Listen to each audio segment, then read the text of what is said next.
Strategic metals I define as a metal that is strategic for a country's industry as well as for its own safety or safety security, but typically does not have its own domestic production.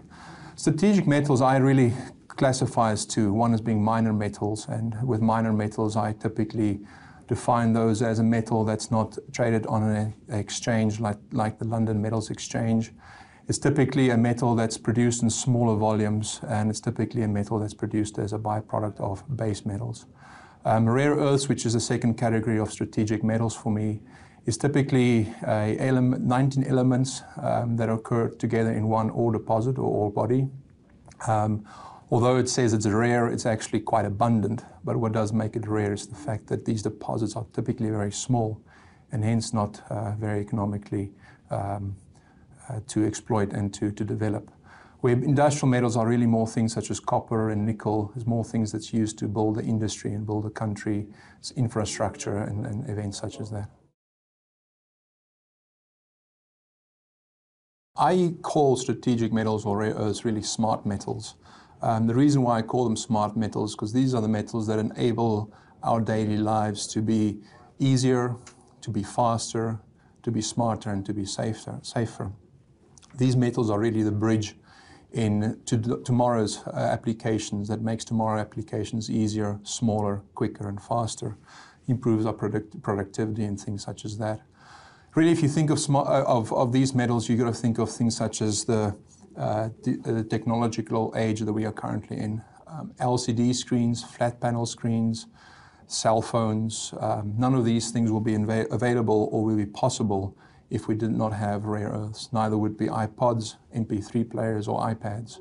The other aspect of it's really, if you think it from a power source point of view and you think of it from a greenhouse gas or eliminating greenhouse gases, without these types of metals, batteries or long life batteries won't be possible. New long life fluorescent lights won't be possible. Things such as magnets, things such as hybrid vehicles and things such as auto catalysts won't be possible without these types of metals. The third aspect is what I call the structural aspect of these metals. These metals got some very unique qualities to them, which makes structural material last longer, be more flexible, be more usable in day-to-day life. The key thing about these metals, we all consume that on a daily basis in the various sorts of applications, all the way from simplistic things such as LCD screens, all the way through to the military in the various applications from safety to armor to weaponry. The most important thing about rare earths is there's actually really no substitute metal for these in any of these applications I've just mentioned. My outlook is a classic case where demand is going to be outstripping supply. If you consider purely Asian demand, it's expected that demand will be outstripping supply by the year 2015. The outlook for the supply-demand curve is very similar to what we have in base industrial metals, in that China is the key driver behind demand. However, when we have in base industrial metals, the rest of the world supplying it with ore, in the case of rare earths, really China is the key supplier. Supplies between 90 to 95% of all supplies on the global market.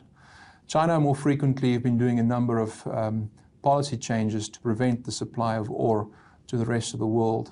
Such things as increasing taxes, increasing royalties, reducing the number of mines, closing mines, incorporating environmental laws and environmental legislation have all forced low production of rare earths from one of the biggest producers of rare earths. More recently in the press you would have seen articles written about the Chinese embargo and its lack of exporting rare earths to the rest of the world. This has actually been a trend that's been in place since 2007, where they've consistently been exporting less rare earths to the rest of the world. At the moment we're peaking out to about 27% less exports than what we had in 2006. The reason why that's become important now is the US is completely dependent on exports from China for its defense system. Rare earths is a key ingredient to the US military. The US military is being held hostage by the exports from the Chinese in developing its missiles, in developing armor, in developing solar, developing many other types of defense mechanisms that we do require to ensure this country remains safe.